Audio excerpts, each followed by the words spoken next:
तो हेलो दोस्तों, कैसे हैं आप लोग। आप देख रहे हैं दक्ष को। मेरा नाम है दक्ष। आज हम पढ़ने वाले हैं ऑर्गेनिज्म एंड पॉपुलेशन का नेक्स्ट लेक्चर। इस लेक्चर के अंदर हम पढ़ेंगे life history variation. Life history variation पूरा पढ़ लेंगे और इसके बाद पढ़ेंगे पॉपुलेशन इंटरेक्शन। पॉपुलेशन इंटरेक्शन हम थोड़ा थोड़ा पढ़ेंगे, पूरा नहीं पढ़ेंगे। ठीक है, थोड़ा थोड़ा मतलब हम ये पहला पैराग्राफ प्रिटेशन तक पढ़ लेंगे। ये प्रिटेशन वहां तक पढ़ लेंगे। ठीक है, चलते हैं ऊपर वापस।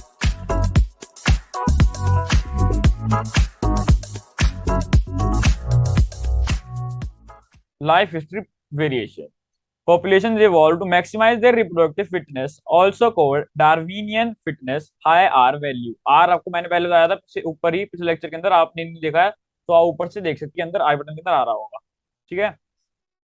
In habitat which they live. क्या कह रहा है, पॉपुलेशन जो है इवॉल्व करता है और मैक्सिमाइज करता है अपनी रिप्रोडक्टिव फिटनेस। और इसको डार्विनियन फिटनेस भी कहते हैं और हाई आर वैल्यू भी कहते हैं। ठीक है। हाई आर वैल्यू क्या था, हाई आर वैल्यू था ग्रोथ की रेट था। तो वही है ये। In the habitat in which they live. जिस हैबिटेट के अंदर रह रहे हैं उसके अंदर वो मैक्सिमाइज करना चाहते हैं अपनी reproductive fitness.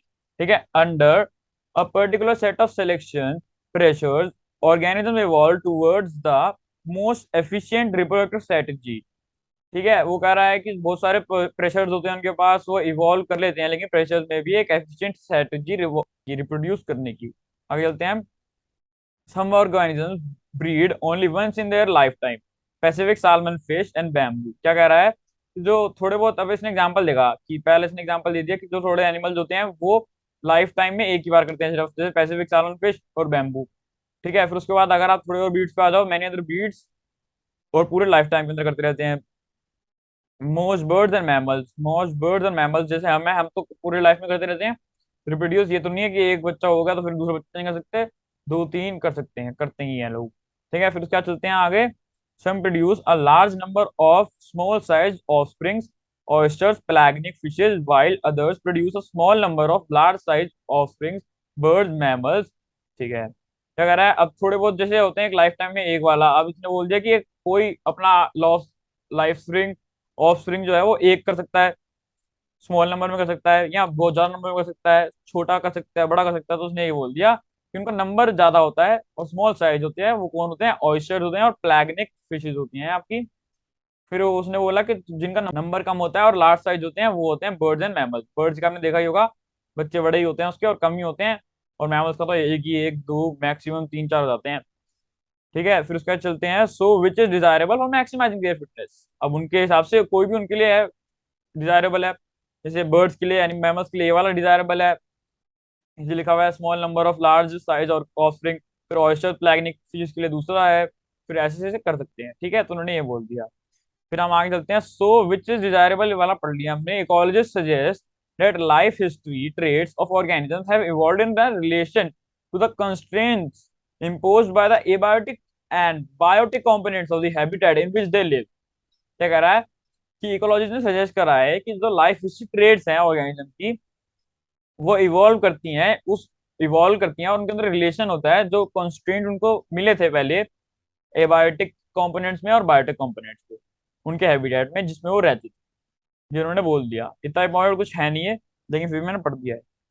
Evolution of life history traits in different species currently an important area of research being conducted by ecologist. क्या कह रहे हैं, एवोल्यूशन ऑफ लाइफ जो हिस्ट्री ट्रेड्स की एवोल्यूशन की पढ़ाई है, वो एक बहुत इंपॉर्टेंट एरिया है रिसर्च का, जो इकोलॉजिस्ट कर रहे हैं। तो आगे हम चलते हैं पॉपुलेशन इंटरेक्शन पर। पॉपुलेशन के अंदर इंटरेक्शन कैसी कैसी होती हैं, ये मैंने आपको स्टार्टिंग में दिखाया था क्या है, क्या पढ़ेंगे इसके अंदर। अब ये पढ़ते हैं। There is no such habitat and such a situation is even inconceivable. ठीक है, ये ऊपर पढ़ लेते हैं। और क्या था, can you think of any natural habitat on earth that is inhabited just by a single species. क्या कह रहा है कि आप किसी किसी नेचुरल हैबिटेट को अर्थ के ऊपर इमेजिन कर सकते हो जिसके ऊपर एक ही सिंगल स्पीशीज ही रहती है। तो वो नीचे खुद ही उसने बोला, there is no such habitat and such a situation is even inconceivable. कह रहा है कि ऐसा हो ही नहीं सकता, कोई भी ऐसी हैबिटेट है नहीं और हो भी नहीं सकता है किसी सिचुएशन के अंदर। आगे चलते हैं। For any species the minimal requirement is one or more species on which it can feed। क्या कह रहा है, किसी भी चीज के लिए एक से ज्यादा स्पीशीज होनी चाहिए जिसके ऊपर वो खाना खा सकता है, फीड कर सकता है, उसको खा सकता है। Even a plant species makes its own food can not survive alone. कह रहा है यहाँ तक कि जो प्लांट स्पीशीज है जो खुद फोटोसिंथेसिस करके वो अपना खाना बनाती है, वो भी अकेले सर्वाइव नहीं कर सकती, उसको भी चाहिए होता है। It needs soil microbes to break down the organic matter in soil and returns the inorganic nutrients for absorption. क्या कह रहा है कि वो भी माइक्रोब पे डिपेंडेंट है, अकेले तो वो खुद नहीं कर सकते जो प्लांट्स होते हैं आपके, ठीक है। इनऑर्गेनिक न्यूट्रिएंट्स मिलते हैं उनको एब्जॉर्प्शन के लिए, ठीक है। And then how will the plant manage pollination without an animal agent.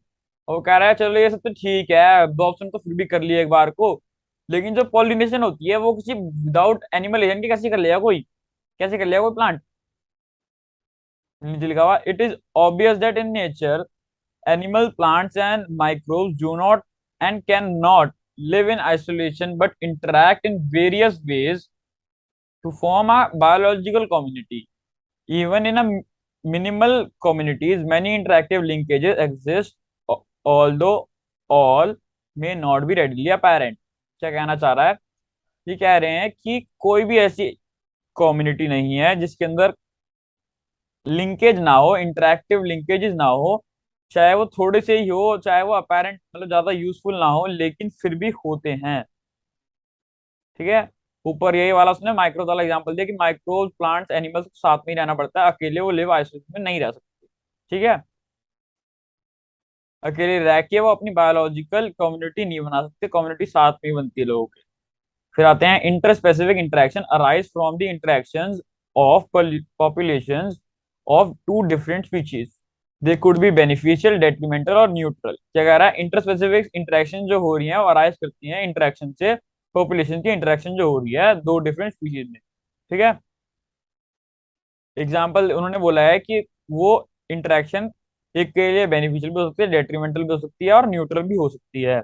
Neither harm nor then benefit, मतलब कुछ नहीं हो रहा बंदे को, ठीक है। फिर उसका चलते हैं to one of the species और बोथ, दोनों को ही कुछ नहीं हो सकता और एक को तो ऐसा कुछ हो सकता है, ठीक है। आगे बढ़ते हैं, इन्होंने असाइन कर दिया assigning a ah plus sign for the beneficial interaction, मतलब जिसको बेनिफिट्स हो रहे हैं, minus sign detrimental, minus sign जो है डेट्रीमेंटल मतलब उसको हार्मफुल इफेक्ट हो रहे हैं उसके, और जीरो और O for neutral interaction. Let us now look at all possible outcomes of interspecific interactions. ठीक है, ये टेबल उन्होंने बना दिया कि सारे इंटरस्पेसिफिक जितने भी आउटकम्स हो सकती हैं इंटरेक्शन के वो करते हैं यहाँ पे। तो पहला है आपका म्यूचुअलिज्म। नाम से पता चल रहा है कि म्यूचुअल है, दोनों को ही वो हो रहा है, बेनिफिट्स हो रहे हैं, देखो दोनों को ही बेनिफिशियल इफेक्ट्स हैं, स्पीशीज ए और स्पीशीज बी को। फिर आते हैं कंपटीशन। कंपटीशन जैसे आपने सुना ही होगा कि खाने पीने के लिए कंपटीशन हो रहा है, आपका होता होगा सिबलिंग्स के अंदर, तो उन दोनों के अंदर दोनों को हार्मफुल इफेक्ट्स हो रहे हैं, दोनों को डेट्रीमेंटल इफेक्ट्स हो रहे हैं। फिर आते हैं प्रिडेशन के अंदर। प्रिडेशन मतलब मार के खाने वाले बंदे, टाइगर डियर हो हारा तो वो प्रिडेशन है, ठीक है। तो उसके अंदर स्पीशीज एक को एक बेनिफिशियल है और दूसरे वाले को डेट्रीमेंटल है। फिर हमारे पैरासाइटिज्म के अंदर भी सेम बातचीत है, एक के अंदर बेनिफिशियल है और एक को डेट्रीमेंटल इफेक्ट्स है। बेनिफिशियल आप समझ होगे अच्छे इफेक्ट्स, और डेट्रीमेंटल मतलब बेकार इफेक्ट, गंदे इफेक्ट्स, ठीक है, हार्मफुल जिसको लिए है। पैरासाइटिज्म आपको पता ही होगा, एक पैरासाइट होता है फिर उसके ऊपर होस्ट आते हैं, इसी प्रेडेशन के अंदर भी एक प्रेडेटर होता है, वो प्रे होता है जो खाता है मरता है, ठीक है। फिर कॉमेंसालिज्म कि एक को हो रहा बेनिफिट और एक को हो रहा कुछ भी नहीं, न्यूट्रल, को फर्क नहीं पड़ रहा उसको, और एक को हो रहा बेनिफिट। फिर दूसरा आता है एमेंसालिज्म। एमेंसालिज्म एक के अंदर डेट्रीमेंटल इफेक्ट्स है और एक को न्यूट्रल है। चलते हैं हम आगे। Both species benefit in mutualism and both lose in competition in their interaction with each other. क्या कह रहा है, म्यूचुअलिज्म के अंदर दोनों ही बेनिफिट करते हैं और कंपटीशन के अंदर ही दोनों ही लूज करते हैं। फिर उसके बाद आ रहे हैं in both parasitism and predation only one species benefits and interaction is detrimental to the other species. क्या कह रहा है कि यही एक दोनों है पैरासाइटिज्म और प्रिडेशन जिसके अंदर एक को बेनिफिट हो रहा है और एक को डिट्रीमेंटल इफेक्ट्स हो रहे हैं। किसको हो रहा है, यहाँ पे लिखा हुआ है पैरासाइट और प्रिडेशन को, प्रीडेटर को आपको अच्छे इफेक्ट्स मिल रहे हैं, बेनिफिट्स मिल रहे हैं, और जो दूसरा वाला है उसको, होस्ट एंड प्रे को, डेट्रीमेंटल इफेक्ट्स मिल रहे हैं। आगे चलते हैं।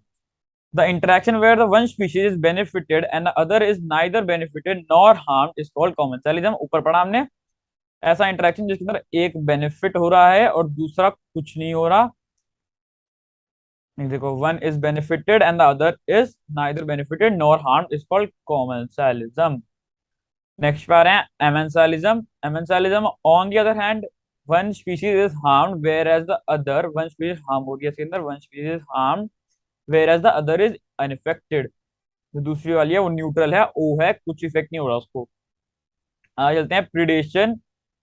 Predation, parasitism and commensalism share a common characteristic, the interactive species live closely together. क्या कह रहा है, प्रिडेशन के अंदर, पैरासाइटिज्म के अंदर, कॉमेंसालिज्म के अंदर एक कॉमन कैरेक्टरिस्टिक है क्या, कि जो उनके अंदर इंटरैक्टिंग स्पीशीज होती हैं वो साथ में रहती हैं, टुगेदर रहती हैं, पास पास रहती है। प्रिडेशन के अंदर आपको ऐसे पता है, टाइगर, टाइगर, कुछ हो रहा है, पास रह रहे हैं तभी तो वो मार पा रहा है टाइगर डियर को। फिर ठीक है, पैरासाइटिज्म तो रहेगा कि उसके ऊपर ही डिपेंड करता है, खाना पीना उससे खाता है। कॉमन सैलिज्म भी साथ में ही रहते हैं दोनों। तो आज के लिए इतना ही करते हैं। ये प्रिडिक्शन मैं आपको नेक्स्ट लेक्चर में कराऊंगा। मेरे को पता, मैंने कहा था इसी में कराऊंगा, लेकिन लेक्चर की लेंथ थोड़ी लंबी हो रही है। प्रिडिक्शन मैं आपको अगले लेक्चर में कराता हूँ, और अगले आते आते लेक्चर के अंदर प्रिडिक्शन कंपटीशन के लेक्चर में करा के आपको फिनिश करा दूंगा। ठीक है जी। आज जितना मैंने आपको पढ़ाया उतनी आप एनसीईआरटी पढ़ लेना खुद से एक बारी, बाकी तो डन है। थैंक्स फॉर वॉचिंग, मिलते हैं अगले लेक्चर में। बाय।